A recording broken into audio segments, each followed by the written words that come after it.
The autumn air bit through my worn coat as I guided the twins down the village road, their small hands clutching mine with the fierce trust only children possess.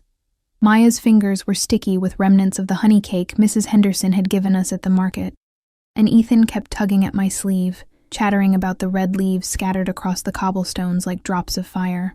I smiled down at them, my heart swelling with that peculiar mixture of exhaustion and fierce protectiveness that had become my constant companion these past 3 years. The village of Ashford had become our sanctuary, tucked away in the shadow of the northern mountains where the frost came early and stayed late. It was far enough from the capital, far enough from memories that still had claws. Here I was simply Elena, the seamstress who lived in the cottage by the old mill, the young mother who kept to herself but always had a kind word for the baker's wife, the woman with pale blonde hair that caught the afternoon light like spun gold. Though I kept it braided and pinned away, hidden beneath modest scarves, no one here knew what I had been, what I had lost. The marketplace hummed with the lazy energy of late afternoon, vendors beginning to pack their wares as shadows lengthened across the square. I could smell wood smoke and cinnamon, hear the distant clang of the blacksmith's hammer, feel the rough texture of the burlap shopping bag cutting into my shoulder. These sensory anchors kept me grounded, kept me present in this life I had carefully constructed from the ruins of my old one. "Mama, look!" Maya pointed toward the fountain where a cluster of pigeons fought over scattered breadcrumbs. Her eyes, so startlingly blue, so much like his, sparkled with delight. "We saw pigeons yesterday," Ethan said with the superior wisdom of being exactly 4 minutes older than his sister. "I want to see the horses." "Next week," I promised, though the stables were a place I avoided when possible. Too many wolves worked there, too many questions in their golden eyes when they caught my scent, and couldn't quite place it. Being human in a world dominated by shifters had its advantages. We could disappear, blend in, become invisible. But sometimes that very invisibility felt like another kind of erasure. I had been something once, someone. The thought came unbidden, and I pushed it away as I had learned to do, focusing instead on steering the children around a puddle, on calculating whether we had enough coin for eggs, on anything except the phantom ache in my chest that 3 years hadn't quite healed. That's when I felt it, a prickle of awareness along my spine, that ancient instinct that whispered danger. The air itself seemed to shift, growing heavier, charged with a presence that made my breath catch and my heart hammer against my ribs. The crowd parted like water before a stone. I didn't need to look up to know who approached. My body recognized him before my mind could catch up, every nerve ending suddenly, terribly alive. The bond we had once shared was severed. I had made sure of that, had endured the breaking that nearly killed me. But some echoes never fully fade. Some ghosts refuse to stay buried.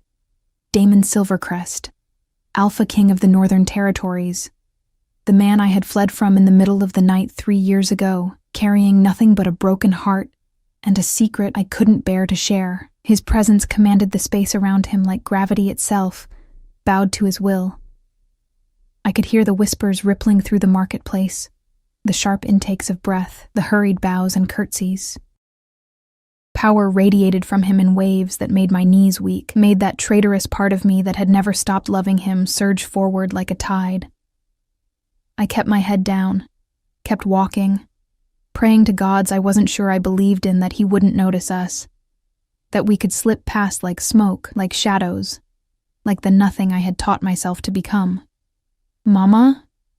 Maya's voice was uncertain now, sensing my tension the way children always do. "Keep walking, sweetheart," I murmured, my voice steadier than I felt, but Ethan had stopped. Of course he had. My brave, curious boy who never met a boundary he didn't want to test. He was staring at something, someone, with the unabashed fascination of a child who hasn't yet learned fear. "That man is really tall," he announced, his voice carrying in the sudden quiet that had fallen over the square. My blood turned to ice. I looked up then, because I had no choice, because the moment I had dreaded for 3 years had finally arrived, and all my careful plans, all my running, had led me here, to this crossroads, this collision of past and present that I wasn't ready for and might never be. Damon stood perhaps 20 feet away, and he wasn't alone. A woman clung to his arm, elegant in deep emerald silk, that probably cost more than I earned in 6 months. She was beautiful in that effortless way some people are, with cascading dark hair and a smile that spoke of confidence, of belonging, of never having known what it meant to be cast aside. His fiancée. The rumors had reached even our remote village. The Alpha King was to be married, uniting the northern and eastern packs in an alliance that would reshape the entire territory. But Damon wasn't looking at her. He was looking at me. Our eyes met across the cobblestones, and the world seemed to stop. 3 years collapsed into nothing. I saw the shock register in his features. Those sharp, aristocratic lines that had haunted my dreams. Those storm-gray eyes that had once looked at me with such tenderness. It made me believe in forever. I watched him go utterly still. The kind of stillness that only predators achieve. That moment before the lightning strike. Then his gaze dropped. To the children. To Maya with her honey-sticky fingers and blue eyes. To Ethan with his dark hair and stubborn chin. Damon's chin, I had realized when my son was barely 6 months old, the resemblance growing stronger with each passing day. I saw the calculation flash across his face, saw the exact moment understanding dawned. His expression shifted through a dozen emotions too quickly for me to name them all. Confusion, shock, betrayal, rage, something that might have been pain if I didn't know better. The woman on his arm was speaking, asking something, but her voice seemed to come from very far away. The entire marketplace held its breath. Even the wind seemed to pause, waiting. Elena. My name on his lips was a command, a question, an accusation. His voice rolled across the space between us like thunder, and I felt it in my bones, in my blood. In every place that had once been his and his alone, Maya pressed closer to my side, suddenly shy. Ethan, still fearless, still curious, tilted his head and asked the question I had prayed he would never have reason to ask. Mama, why is that man looking at us like that? I opened my mouth, but no words came. What could I possibly say? How could I explain that the tall, frightening man with eyes like winter storms was the reason they existed? The father who had never known about them, because I had run before I could find the courage to tell him. How could I explain that I had left not because I didn't love him, but because I had loved him too much to trap him in a bond he never wanted, with a mate who was too weak, too human, too broken to be what an Alpha King needed? Damon took a step forward. The woman on his arm stumbled slightly, confusion creasing her perfect features. The crowd seemed to collectively lean back, sensing the danger, the barely leashed power in his coiled muscles. Don't. The word left my lips before I could stop it, sharp and desperate. Please. He froze. Something flickered in his eyes. Pain. Definitely pain this time. Raw and undisguised. 3 years, he said, his voice low and rough. Meant only for me, though I knew the wolves in the crowd could hear every word. 3 years, Elena. Where? He broke off, his jaw clenching as he visibly fought for control. Are they? He couldn't even finish the question, didn't need to. The twins were perfect mirrors of our union. Maya with my blonde hair and his eyes, Ethan with his coloring and my stubborn spirit. Anyone with eyes could see the truth written in their features, in the way they stood, in the unconscious tilt of Ethan's chin that was pure Silvercrest pride. I can explain, I whispered, though I wasn't sure I could. Wasn't sure there were words for the tangle of fear and love and self-preservation that had driven me into the night all those years ago. Damon? The woman's voice was sharp now, demanding, What is this? Who is this woman? He didn't answer her, didn't even acknowledge she had spoken. His entire focus remained locked on me, on the children, on this impossible moment that was rewriting everything he thought he knew. The marketplace had gone silent as a grave. I could feel dozens of eyes on us, could sense the gossip already forming, the story that would spread like wildfire. The Alpha King confronting his lost mate, and the twin children he never knew existed, right here in the village square, with his bride-to-be clinging to his arm. It was a disaster. It was my worst nightmare come to life. And as Damon took another step toward us, his expression a storm of emotions I couldn't name.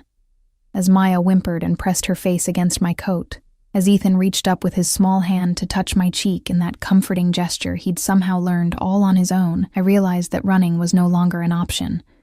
The past had finally caught up with me, and I had absolutely no idea what happened next. The silence stretched like a bowstring pulled too tight, ready to snap. I could feel my heart beating so hard I was certain everyone in the square could hear it. A frantic, terrified rhythm that matched the panic clawing up my throat. Damon's eyes never left mine, and in them I saw 100 questions, 1,000 accusations, and beneath it all, something that looked dangerously close to hope. I couldn't let him hope. Hope was the cruelest thing I could give him now. "Elena, I think we should talk." His voice had dropped lower, taking on that alpha command that made lesser wolves bare their throats in submission. But I wasn't a wolf.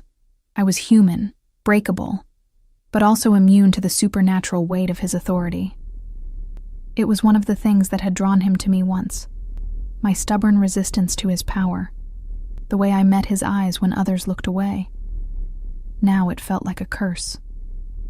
"There's nothing to discuss," I managed, hating how my voice shook.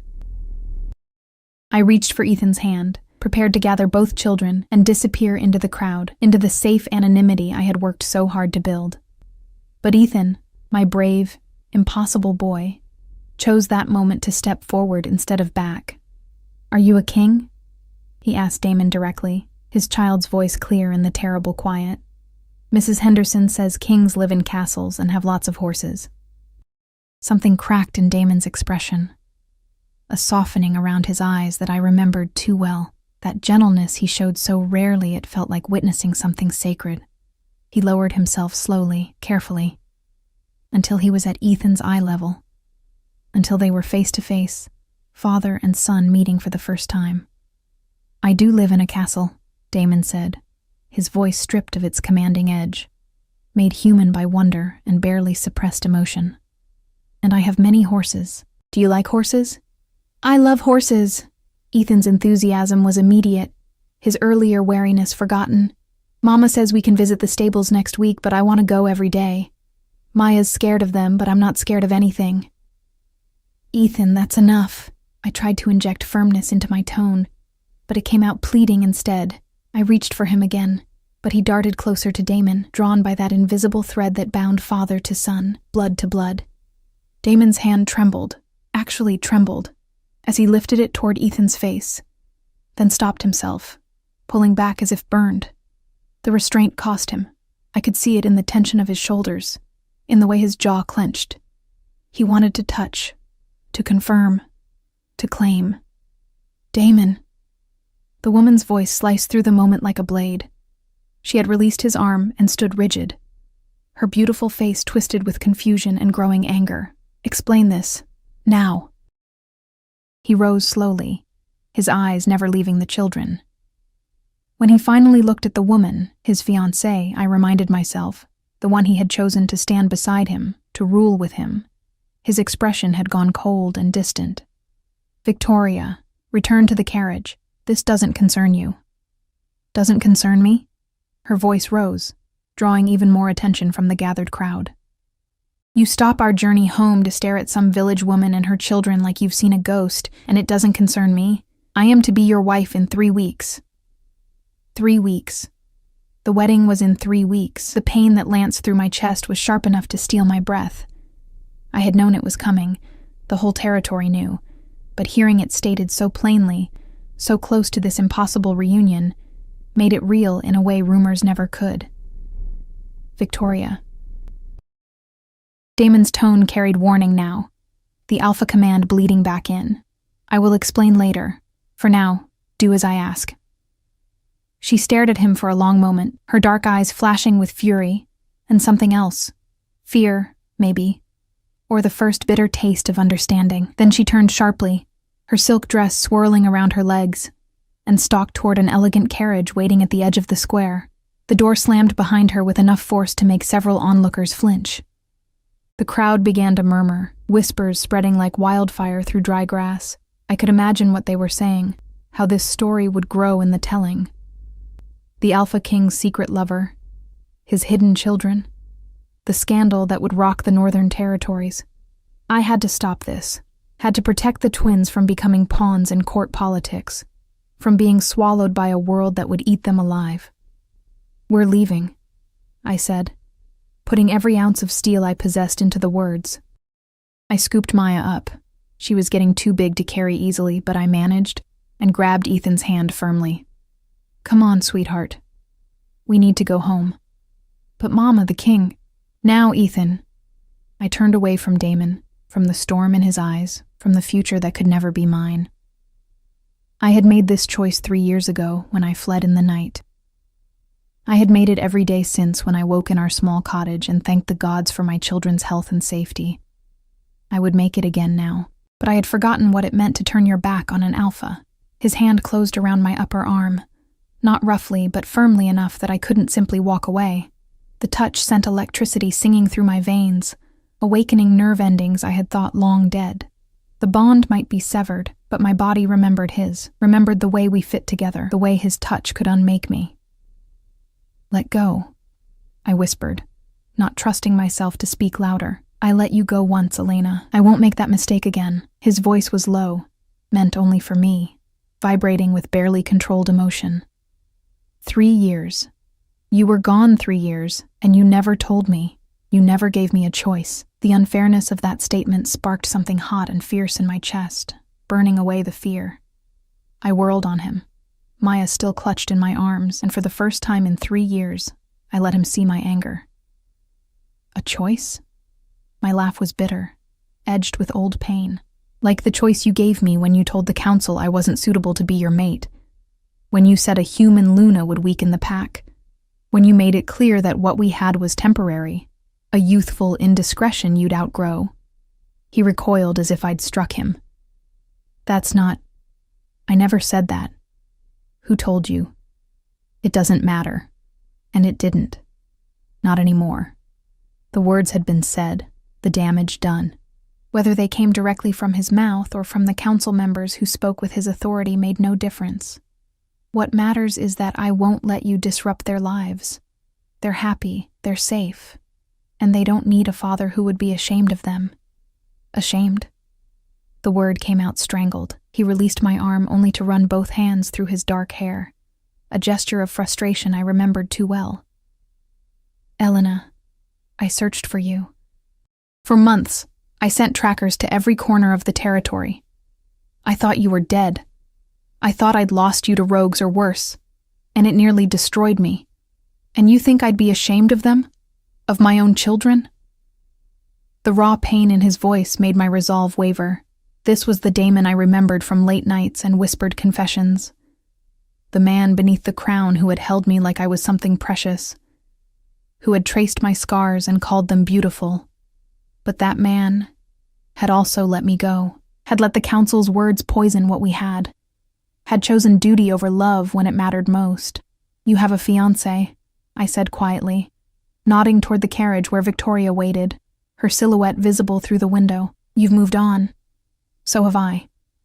"Let it stay that way." "Moved on?" He laughed, and it was a terrible sound, hollow and sharp. "Is that what you think this is? Victoria is a political arrangement. The Eastern Pacts needed an alliance, and I needed..." He broke off, jaw clenching. "I needed to stop hoping you'd come back." Maya chose that moment to wiggle in my arms. Uncomfortable with being held so long, I set her down, and she immediately moved to Ethan's side, the two of them instinctively drawing together in the face of adult tensions they couldn't fully understand. "Why is everyone staring, Mama?" Maya asked in a small voice. She had always been the more sensitive twin, attuned to emotions and atmospheres in a way that sometimes worried me. "Because your father is an alpha king, and I'm the fool who fell in love with him," I thought. "Because we're creating a scandal that will be talked about for years. Because I've just ruined any chance you had of a normal, peaceful life. Let's discuss this somewhere private," Damon said, his alpha voice back in force. It wasn't a request. "You're home. Now. No." I put myself between him and the children. A futile gesture. What could I possibly do against his strength? But instinct demanded it. "You don't get to command me. Not anymore." "Elena." He stepped closer, and I could smell him now, pine and winter air, and something uniquely his that made my head spin. I'm not leaving without answers. His eyes dropped to the twins again, and I saw his throat work as he swallowed hard, without understanding. Please. That last word cost him. Alphas didn't beg. Kings certainly didn't. But there it was, raw and honest. A plea that stripped away all his power and left only the man I had loved. The man I still loved. Damn me for a fool. One conversation, I heard myself say, even as every survival instinct screamed at me to refuse. But not at my home. The old mill. In 1 hour. Come alone. He nodded, relief and determination warring in his expression. Then, moving slowly, carefully, he crouched down again to the children's level. Ethan, Maya, he said their names like a prayer, like something sacred. I'm very glad to have met you both. Your mother is right. You should go home now. But I hope I'll see you again soon. Ethan, never one to miss an opportunity, grinned widely. Will you bring horses? Despite everything, despite the disaster unfolding around us, Damon smiled. It transformed his face, making him look younger, less burdened. I'll bring all the horses you want. Promise? I promise. The ease of it, the natural way they spoke to each other, made my heart ache. This was what I had stolen from them both. This connection, this beginning. And I still wasn't sure if I'd been right to do it, or if I'd made the worst mistake of my life. I gathered the children and began walking, not looking back, feeling Damon's gaze on us like a physical weight. The crowd parted silently, their faces a mixture of curiosity, judgment, and pity. Tomorrow, everyone in Ashford would know my secret. By next week, it would spread throughout the territory. The life I had built was crumbling, and I had 1 hour to decide what I would build from the ruins. The walk back to our cottage felt like moving through water, each step requiring more effort than the last. Maya and Ethan chattered beside me, their earlier tension forgotten in the resilience of childhood, but their voices seemed distant, muffled by the roaring in my ears. My hands trembled as I unlocked our door, the key scraping against the lock before finally sliding home. Our cottage was small but warm, filled with the evidence of our life together. Ethan's drawings pinned to the walls, Maya's collection of smooth river stones arranged on the windowsill, the quilt I'd sewn last winter draped over our worn sofa. It smelled of lavender and bread, of safety and home. Looking at it now, I felt the fragility of everything I'd built, how easily it could all come apart. Can we have supper now? Ethan asked, already pulling off his coat. I'm starving. In a bit, sweetheart. My voice sounded strange to my own ears. Too high, too tight. Mama needs to go out for a little while. Mrs. Chen next door will watch you. Again? Maya's lower lip jutted out. You went out yesterday too. Guilt twisted in my stomach. I had been taking extra sewing commissions lately, working late into the night to save money for winter, for the children's growing appetites, for the future I was always planning but never quite reaching. Now even that seemed uncertain. I know, baby. I'm sorry. But this is important. I knelt before them, taking each small hand in mine. Listen to me. That man we saw today, the king, he might come around sometimes. If he does, I need you to be polite but careful. Don't go anywhere alone with anyone, even if they seem nice. And if anyone asks you questions about him, about me, you tell them to talk to Mama first. Understand? Ethan's brow furrowed. Why would people ask us questions? How did I explain court intrigue to a 4-year-old? How did I convey that they had just become the most valuable pieces on a chessboard they didn't even know existed? Just promise me, both of you. They promised, though I could see the confusion in their eyes. I kissed their foreheads, breathing in their scent, honey and grass and innocence, before bundling them next door to Mrs. Chen, a kind, elderly woman who asked no questions when I pressed coins into her palm and begged her to keep the children inside, away from windows, away from anyone who might come looking. The old mill sat at the edge of the village, where the river narrowed and quickened, its water wheel long since fallen into disrepair. Abandoned for years, It had become a place for village children to dare each other to explore, for lovers to meet in secret. I had avoided it carefully since settling in Ashford. Too many memories attached to mills and rivers and the night I'd fled. But it was private. And right now, privacy was worth more than comfort. The sun hung low on the horizon as I approached, painting the sky in shades of amber and blood. The mill's shadow stretched long across the grass, and I could hear the rush of water, smell the damp earth and rotting wood. My breath came quick and shallow as I pushed open the creaking door and stepped inside. The interior was dim, lit only by gaps in the walls where boards had fallen away. Dust motes danced in the slanting light. Old machinery hulked in corners like sleeping beasts, and the air tasted of abandonment and decay. I wrapped my arms around myself, suddenly cold despite my coat. I didn't have to wait long. I felt him before I heard him. That presence that made the air itself seem to thicken. Then came his footsteps, measured and deliberate, and Damon filled the doorway, backlit by the dying sun so I couldn't see his face, only his silhouette, broad-shouldered and powerful. He stepped inside, and the mill seemed to shrink around his presence. Without the crowd, without Victoria or the children, the space between us felt both vast and impossibly small. "You came alone?" I asked, though I could sense no other heartbeats nearby, no witnesses to whatever was about to unfold. "Did you think I'd bring my entire guard to confront the woman who broke my heart?" His voice was rough, stripped of its earlier command. He moved closer, and I could see his face now, the sharp angles thrown into relief by shadow, his eyes burning with intensity. "Or perhaps you thought I'd bring Victoria, let her witness what a fool I've been." "You're not a fool." The words came automatically. "You're doing what kings do, making alliances, securing your borders, choosing duty over—" I couldn't finish. "Over us. Over me." "Is that what you think? That I chose this?" He laughed, bitter and sharp. "Elena, I chose nothing. You left. You disappeared without a word, without a trace, and you took any choice I might have had with you." "I left because I had to." The words burst from me. 3 years of pent-up justification and pain. "I heard them, Damon. The council. I heard them tell you that a human Luna would destroy the pack's reputation, that our children would be weak, that I was a liability you couldn't afford. And you said you'd think about it. You promised to consider their concerns." He went very still. "You were listening that night, the emergency session. I was coming to surprise you. I'd made your favorite dinner, wanted to—" I swallowed hard, remembering the girl I'd been, so naive, so hopeful.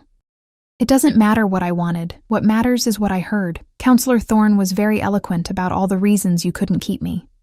And you didn't defend me, Damon. You didn't defend us. Because I was trying to protect you." His voice rose, echoing off the mill's walls. "Do you have any idea what those vultures are capable of?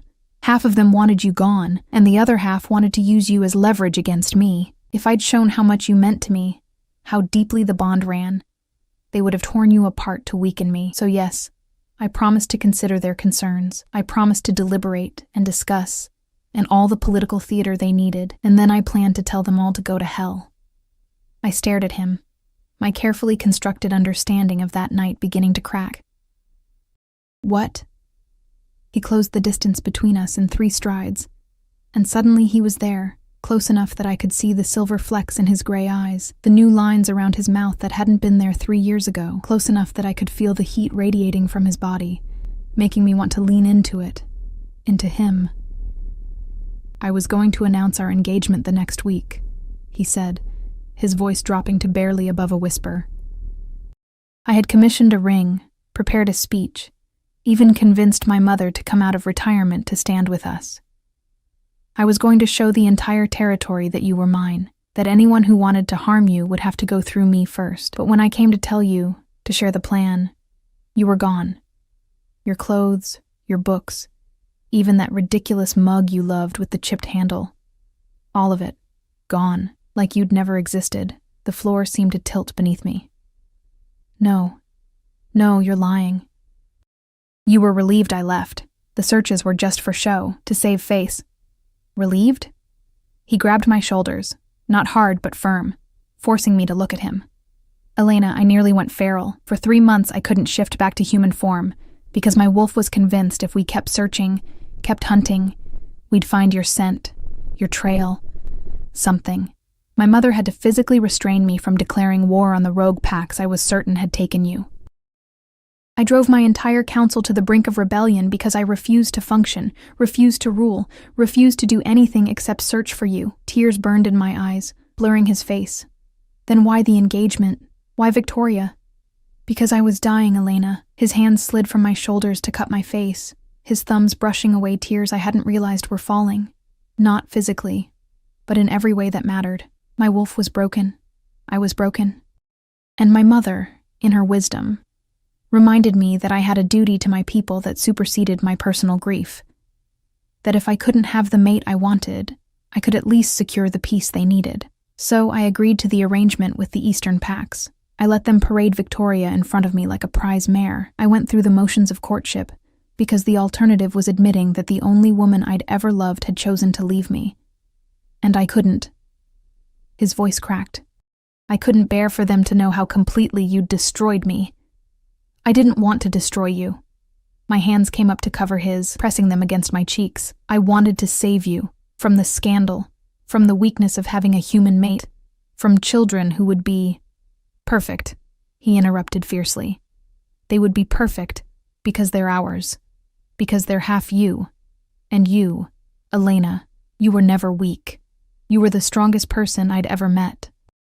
The woman who looked at an alpha king and saw just a man. The woman who called me on my bullshit and made me laugh and taught me that power isn't always about dominance. That sometimes it's about knowing when to yield, when to listen, when to let yourself be vulnerable. His forehead pressed against mine, our breath mingling in the small space between us. You were my balance, and without you, I've been nothing but a weapon the council points wherever they need a threat. The mill fell silent except for our breathing, harsh and uneven, and the rush of the river outside. 3 years of assumptions crumbling, 3 years of certainty revealed as misunderstanding built on fear and incomplete information. I was pregnant, I whispered. When I left. I didn't know it yet, but I was. And by the time I realized, I was already 2 territories away, already committed to disappearing. I told myself it was better this way. That you'd find someone appropriate, someone strong, someone who could give you the heirs the pack needed without the stigma of human blood. His hands tightened on my face. And our children? Maya and Ethan? You thought I wouldn't want them? I thought you couldn't afford to want them. There's a difference. I pulled back enough to see his face clearly. Damon, be honest. If I had stayed, if I'd told you about the pregnancy, what would have happened? The council would have used it against you. They would have called for my removal, or worse. And you would have been forced to choose between your mate and your throne. I couldn't do that to you. I loved you too much to make you choose. So you chose for me. His voice was flat now, the earlier emotion draining away into something harder, colder. You decided, all on your own, that I was too weak to fight for what I wanted, that my love for you wasn't worth the political cost. You made yourself into a martyr and left me to grieve a ghost. Put that way, it sounded selfish. Cowardly, even. I was scared, I admitted, the truth raw and ugly. I was 22 years old, human in a wolf's world, and pregnant with twins by a king who I'd just heard his council call a mistake. I panicked. I ran. And yes, maybe I was wrong. Maybe I should have trusted you, but Damon... I grabbed his shirt, fisting the expensive fabric in my hands. I grew up watching my mother diminish herself for my father, making herself smaller and smaller until there was nothing left. I swore I'd never do that, and staying. Fighting that battle while pregnant and vulnerable. It felt like signing up for that same slow erasure. He was quiet for a long moment, his eyes searching mine. Outside, the sun had fully set, and darkness crept into the mill's corners, making the space feel intimate and dangerous all at once. What now? He finally asked.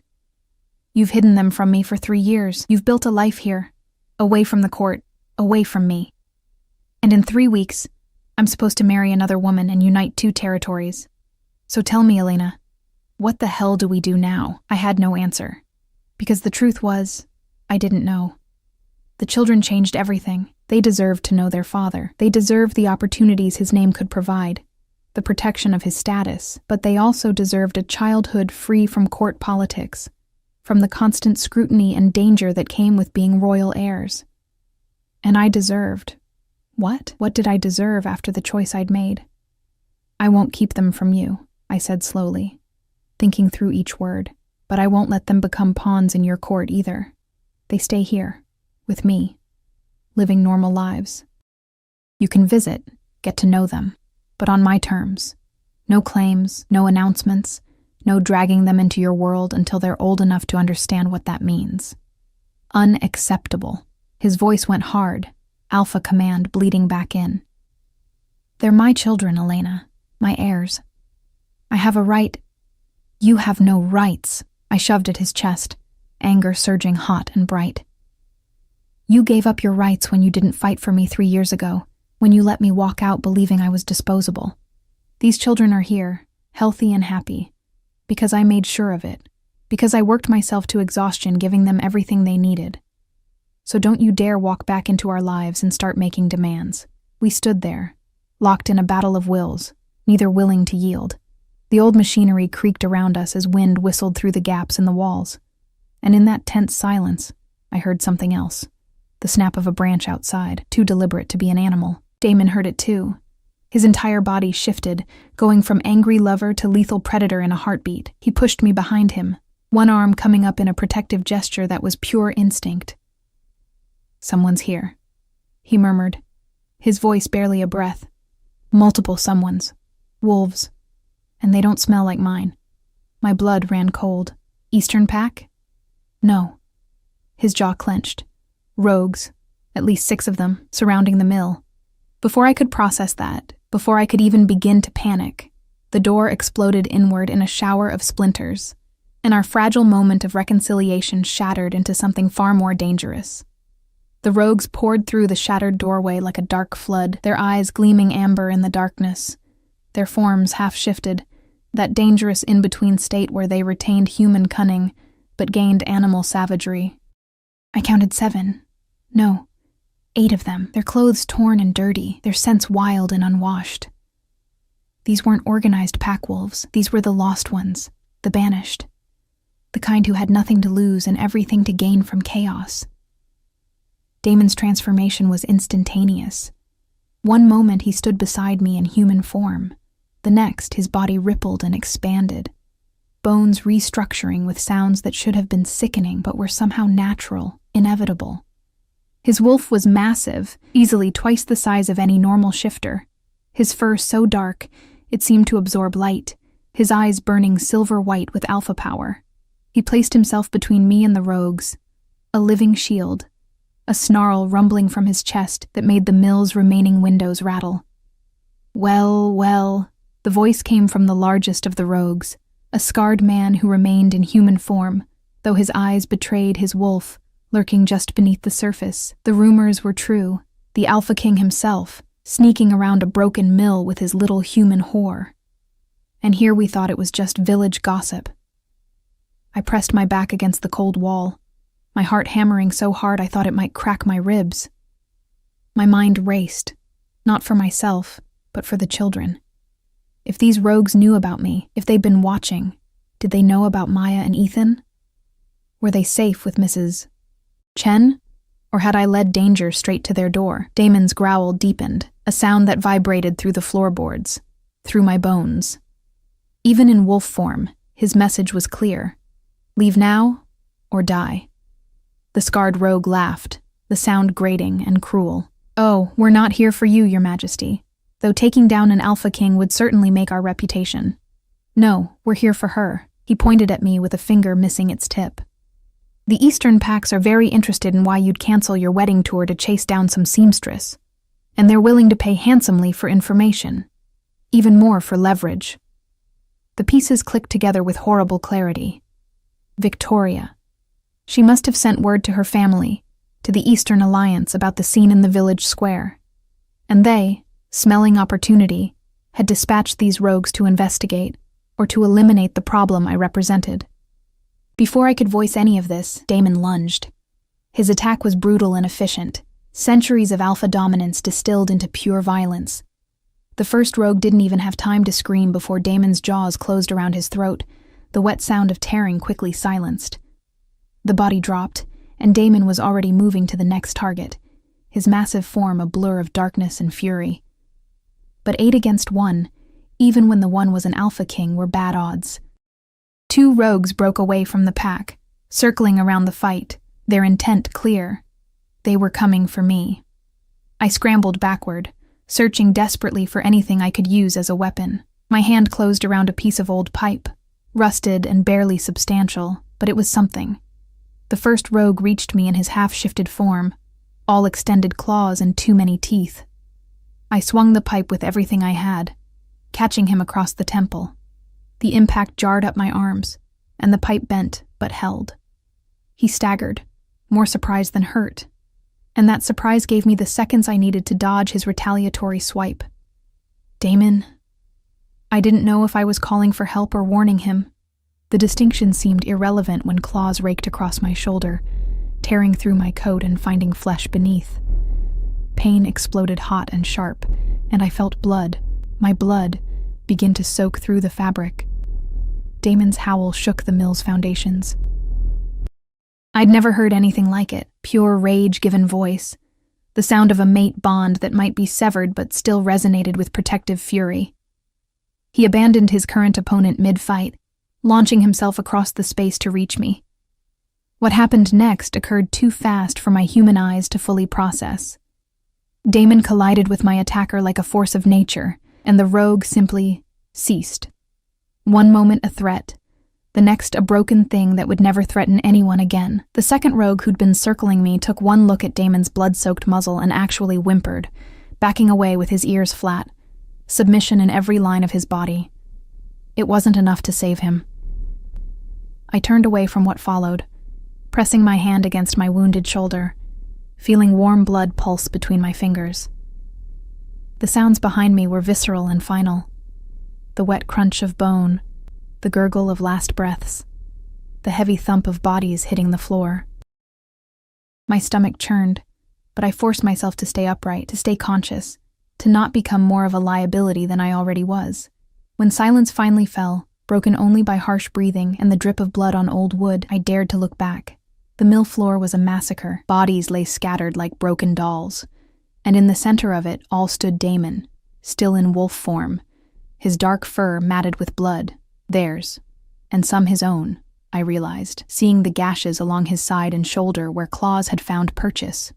His sides heaved with exertion, and his eyes, when they found mine, were still more wolf than man, wild with adrenaline and killing rage. Damon, I said softly, carefully, the way you'd approach any dangerous predator. It's over. You can shift back now. For a moment, I wasn't sure he recognized me. His lips pulled back from teeth designed to kill, and a low growl rumbled from his chest. The wolf saw only threat, only the need to eliminate, to protect. Then I did something monumentally stupid or possibly brilliant. I took a step toward him instead of away. It's me, I whispered, extending my uninjured arm, letting my blood scent reach him, human and fragile in his. It's Elena. You saved me. You can come back now. The growl stuttered, stopped. Those silver-white eyes blinked, and I saw rationality beginning to resurface, consciousness returning from wherever wolves went when the killing rage took them. His form shimmered, bones restructuring again, and then Damon knelt naked on the blood-soaked floor, his chest heaving, his hands shaking. Elena. My name was a rasp, barely human. Your shoulder, you're hurt. I'm fine. It's not deep, a lie. It hurt like hell, and was still bleeding, but he didn't need to carry that guilt on top of everything else. You're hurt, too. He looked down at himself, as if noticing his wounds for the first time, then dismissed them with a shake of his head. I heal fast. You don't. He stood, swaying slightly, and pulled off what remained of his torn shirt, pressing it against my shoulder. His hands were surprisingly gentle, at odds with the violence they'd just committed. We need to get you to a healer. We need to get out of here before someone comes to investigate the noise. I pressed the shirt tighter against my wound, hissing at the pain. And I need to check on the children. If these rogues found us, if they were hired by the Eastern Pax, they'll know about Maya and Ethan. Damon finished grimly. Fuck. He ran a hand through his hair, leaving bloody streaks. We need to move them. Tonight. Somewhere the Eastern Alliance can't reach. The castle, I said, even though the words tasted like surrender. It's the only place defensible enough. You'd come? After everything, after this, he gestured at the carnage surrounding us. You'd trust me to protect them? I met his eyes, seeing past the blood and violence to the man who'd thrown himself into impossible odds to save me, who'd killed 8 wolves without hesitation because I'd been threatened. I'd trust you with their lives. I always did. It was my own heart I couldn't trust you with. Something flickered in his expression. Pain, hope, determination. Elena, I need you to understand something. That engagement, Victoria, all of it, it ends tonight. I don't care about political alliances or border treaties. I don't care if the Eastern Pax declare war. My children will not grow up thinking their father chose politics over them. And you? He cupped my face with one bloody hand, forcing me to meet his eyes. You will never again doubt that you are the only woman I've ever wanted, the only mate I'll ever claim. Severed bond or not, you're mine. You've always been mine. Damon, you can't just, I'm an alpha king. I can do whatever the hell I want. A ghost of his old arrogance flickered across his face.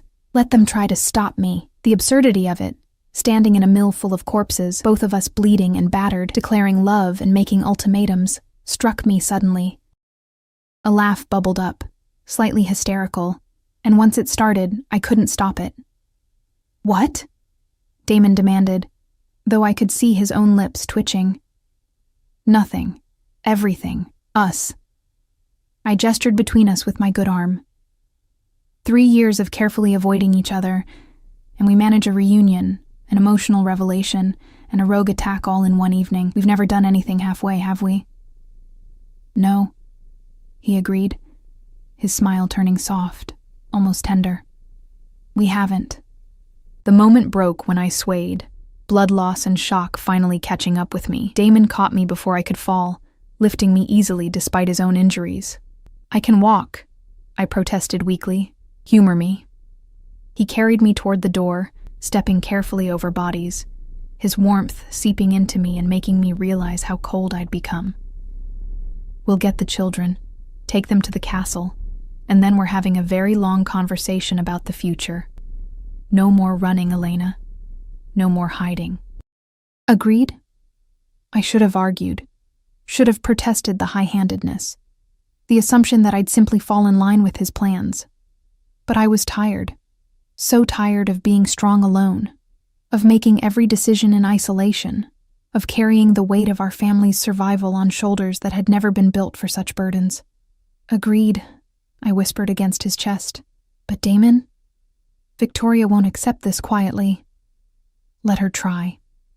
His arms tightened around me. I've already lost you once. I won't make that mistake again, no matter who I have to defy. We emerged from the mill into full darkness. The moon hidden behind clouds, the river rushing loud and indifferent beside us. In the distance, I could see the lights of Ashford, could picture Mrs. Chen's cottage where my children slept, unaware that their entire world was about to change. Fear and hope warred in my chest, neither winning. But as Damon carried me toward the village, toward our children, toward a future I'd stopped letting myself imagine, I realized something important. I wasn't facing this alone anymore. For better or worse, the Alpha King had returned to claim his family.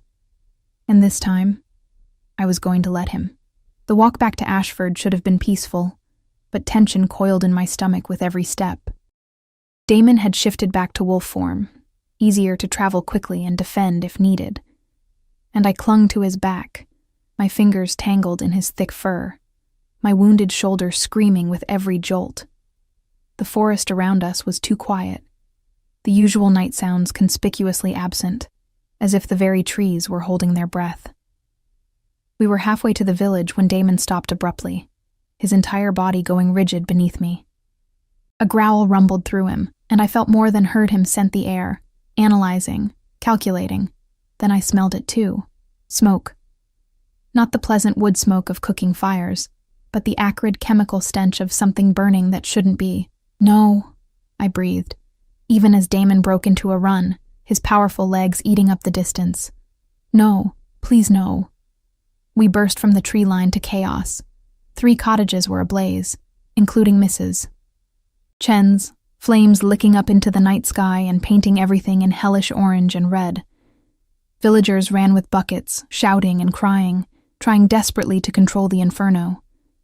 And in the center of it all, I saw her, Victoria, still in her elegant dress, her face illuminated by the flames, her expression cold and satisfied.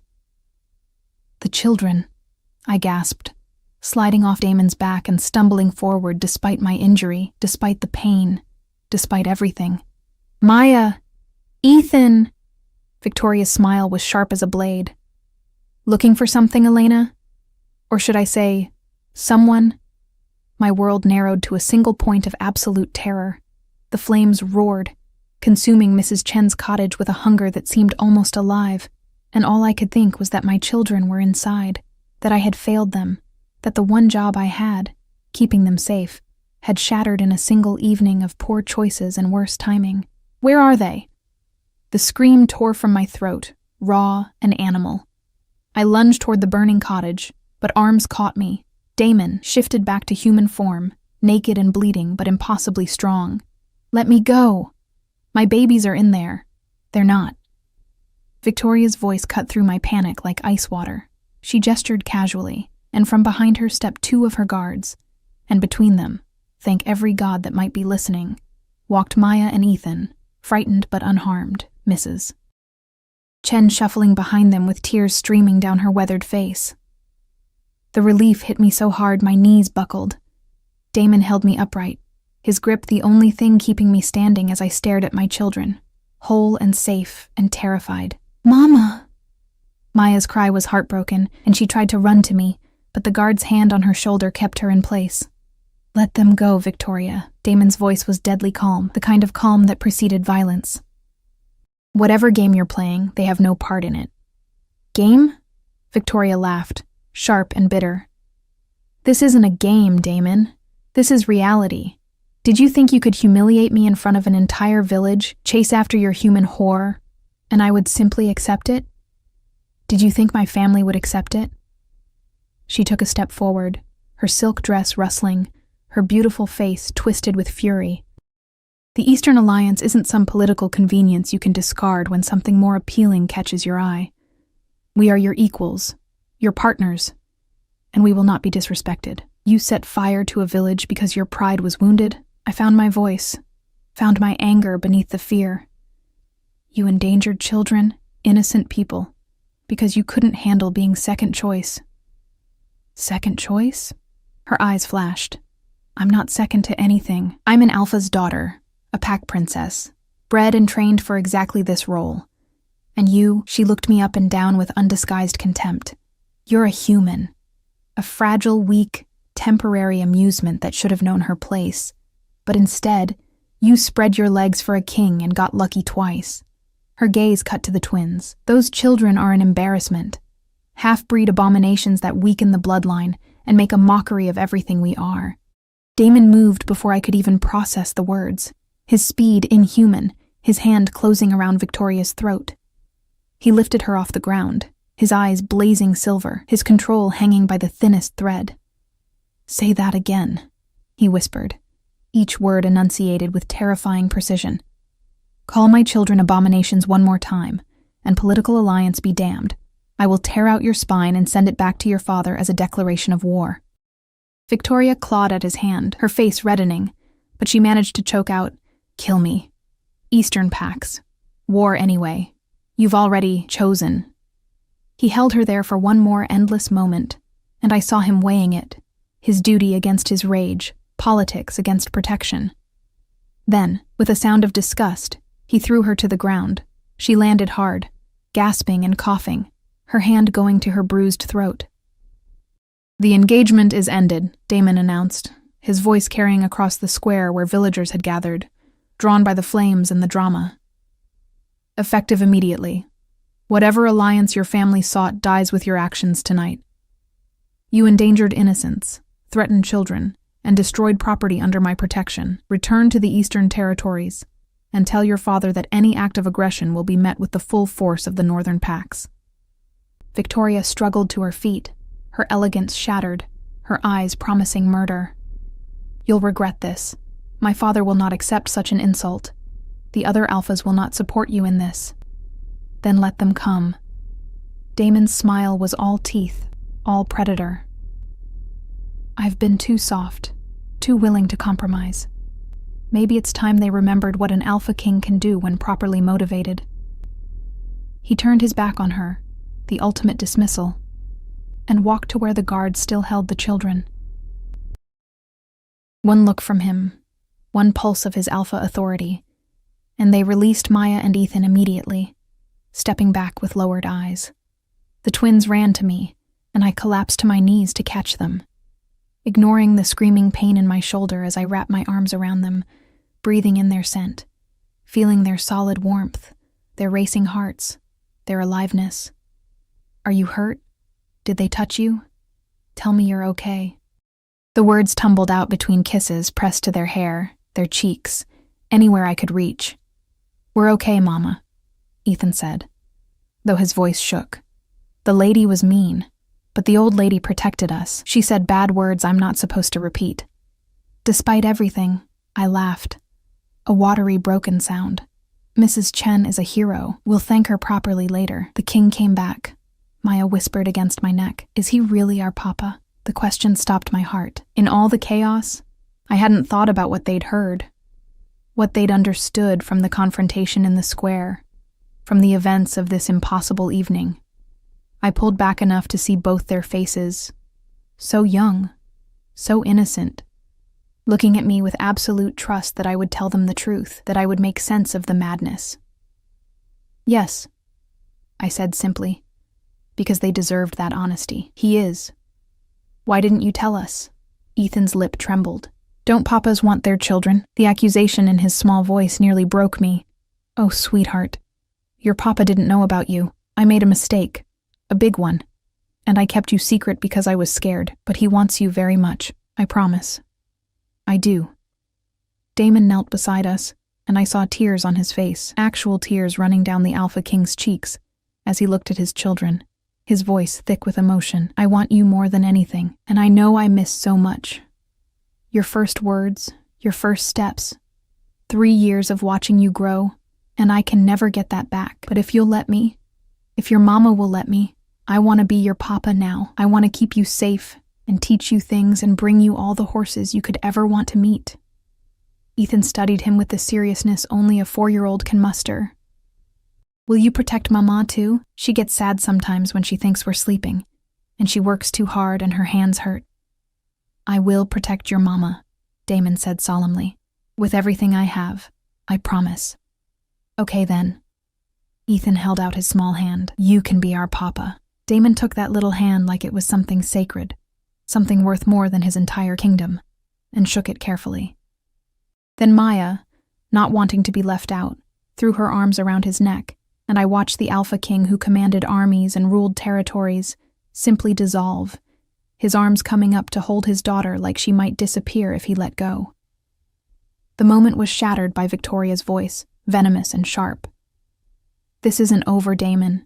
My father will hear of this, and when he does, your father will hear that you attempted to murder children and committed arson in Northern Territory. Interrupted a new voice, cultured and feminine, and absolutely authoritative. Which, I believe, are both capital offenses under pack law. We all turned to see a woman approaching through the smoke, flanked by 6 wolves in formal guard uniforms. She was perhaps 60, her silver hair swept up elegantly, her bearing regal despite the late hour and casual clothes. But it was her eyes, the same storm gray as Damon's, that gave away her identity. Mother, Damon breathed, standing quickly, the children still clinging to him. I didn't send for you. No, you've been rather occupied, from what I understand. The former Alpha Queen, Damon's mother, whose name I suddenly couldn't remember through the shock, surveyed the scene with sharp intelligence, missing nothing. The burning cottage, Victoria's disheveled state, Damon's nakedness and wounds, my bloody shoulder, the children pressed against their father. I came as soon as I heard about the incident in the square. Imagine my surprise when my informants reported not only the appearance of a former mate and secret grandchildren, but also a rogue attack and attempted arson. Her gaze settled on Victoria with cold disdain. The Eastern Alliance has overplayed its hand spectacularly. Your son dishonored our agreement, Victoria spat. He exercised his right as Alpha King to dissolve a political engagement when presented with compelling personal circumstances. The former queen's voice could have frozen fire. The fact that you responded with violence against civilians, including children, rather than accepting this with grace, speaks volumes about the Eastern Alliance's stability. I will be recommending to the Council that all treaties with your territory be suspended, pending a full investigation. Victoria's face went white. You can't. I can. I have. Guards, escort this woman to the border and ensure she crosses it.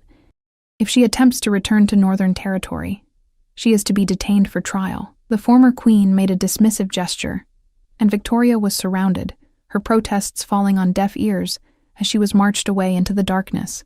Only when she was gone did the queen's rigid posture soften slightly. She approached us slowly, her eyes moving from Damon to me to the twins with an expression I couldn't quite read. So, she said quietly, these are my grandchildren. Maya peeked out from behind Damon's leg, her natural curiosity overcoming her shyness. Are you the queen, grandmama? A smile touched the older woman's lips. I was once. Now I'm just a grandmother who wishes she'd been told about you sooner. Her eyes met mine, and there was reproach there, but also understanding. Elena, it's been a long time. Your Majesty. I tried to curtsy despite my injuries, despite the absurdity of the gesture in these circumstances. None of that. You're the mother of my grandchildren, and apparently still have some claim on my son's heart despite your best efforts to run from it. She turned to Damon. You need healing, both of you. The children need stability. This entire situation is a disaster of epic proportions that will have political ramifications for years. She paused, then smiled. Genuinely smiled. I couldn't be more pleased. Mother, Damon started, sounding exasperated. Hush. You've been a shell of yourself for 3 years, going through motions, accepting arrangements, letting the council dictate your life because you'd given up on having what you actually wanted. Now you have it back, messy and complicated as it is. Don't waste it again. She gestured to her guards. Get healers for their injuries, arrange transport to the castle for the entire family, and someone put out that fire before it spreads further. The next hours passed in a blur of activity. Healers arrived and tended to our wounds, mine requiring stitches but nothing permanent. Damon's already half healed by his enhanced metabolism. The fire was extinguished, and Mrs. Chen was set up in a new cottage with a generous purse for her trouble and her bravery. The twins, exhausted by excitement and fear, fell asleep in the carriage that would take us to the castle, curled together like puppies. I sat across from them, watching their peaceful faces, feeling the rumble of wheels on road, the sway of expensive suspension. Damon sat beside me, his hand finding mine in the darkness, his thumb tracing circles on my palm. Are you ready for this? He asked quietly. Court life, politics, being thrust into the spotlight as the Alpha King's mate? Because once we arrive at the castle, once the council sees the children, there's no going back to quiet village life. I was never ready, I admitted. 3 years ago, I wasn't ready to be rejected, so I ran. Tonight, I wasn't ready to face you, but fate didn't care. I don't think being ready is the point anymore. I think the point is choosing to stay anyway. And are you? Choosing to stay? I looked at our joined hands, at the children who were half him and half me, at the future stretching out uncertain and dangerous and impossibly precious. Yes, I said, I'm staying. We're staying. But Damon, the bond is still severed. I'm still human. The council will fight this, and not just because of politics. They'll have legitimate concerns about, let them have concerns. He lifted my hand to his lips, pressing a kiss to my knuckles. I've spent 3 years living by their rules, making myself into what they needed rather than what I wanted. No more. You are my mate, bond or no bond. These are my children, half human or not. And if the council can't accept that, they can find themselves a new alpha king. You don't mean that, don't I? His smile was fierce in the darkness. Elena, I've discovered something tonight. Power means nothing if I can't use it to protect what matters. And you, the twins, you matter more than any crown, any territory, any political alliance. Let them test me. Let them challenge this. They'll find out exactly how much I'm willing to burn down to keep my family safe. The carriage rolled through the gates of the castle as dawn broke over the mountains, painting the sky in shades of gold and rose. I had been here once before, years ago, back when Damon and I were new and everything felt possible. It looked different now, larger, more imposing, the weight of its history pressing down like a physical thing. But as we carried the sleeping children inside, as servants bowed and whispered and stared at the Alpha King with his human mate and half-breed children, I felt something shift inside me. Not confidence exactly, but determination. I had survived 3 years alone. I had birthed and raised 2 children in secret. I had faced rogues and fire and the collapse of every plan I'd ever made. I could survive this too. We could survive this. Welcome home, Damon murmured against my hair as we climbed the grand staircase to rooms being prepared for us. All of you. Home. The word felt foreign and familiar all at once, like coming back to a place you'd left too soon, before you were done learning its contours. But as Maya stirred in my arms and smiled in her sleep, as Ethan mumbled something about horses and burrowed deeper into Damon's shoulder, I thought maybe home wasn't a place at all. Maybe it was just this, the 4 of us together, choosing each other despite the odds. And if the whole world had a problem with that, well, they could take it up with the Alpha King. The weeks that followed were a whirlwind of adjustment and challenge. The council convened emergency sessions, their outrage palpable over Damon's dissolution of the Eastern Alliance. But Damon met every challenge with unwavering resolve, his mother standing beside him, reminding them that an alpha's first duty was to his bloodline, and his children, all of his children, were under his protection.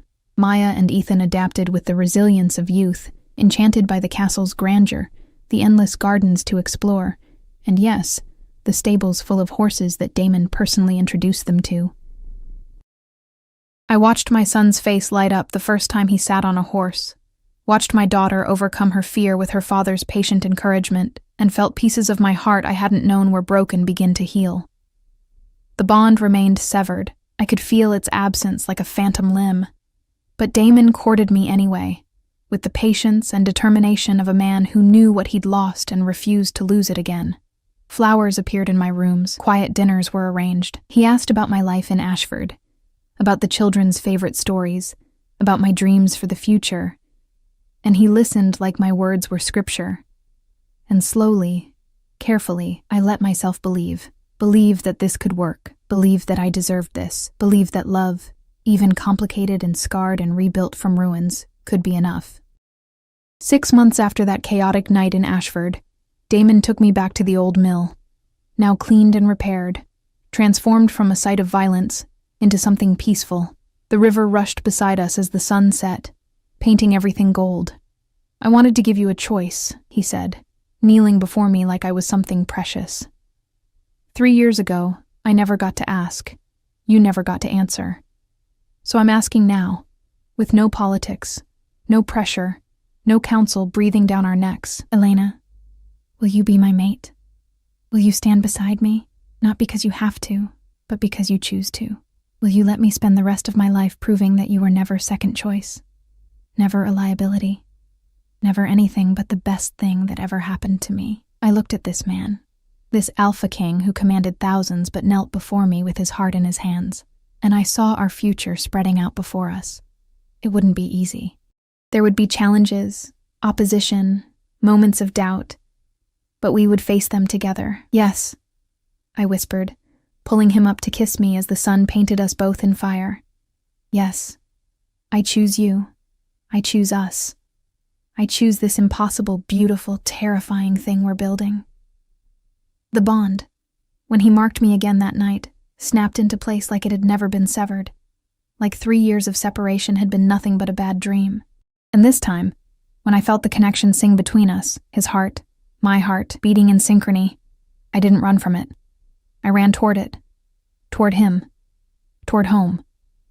And we lived, not happily ever after, because life is never that simple, but fully, fiercely, and together. The Alpha King, his human queen, and the twin children who proved that sometimes the strongest bonds are the ones we choose to forge, again and again, despite every reason not to.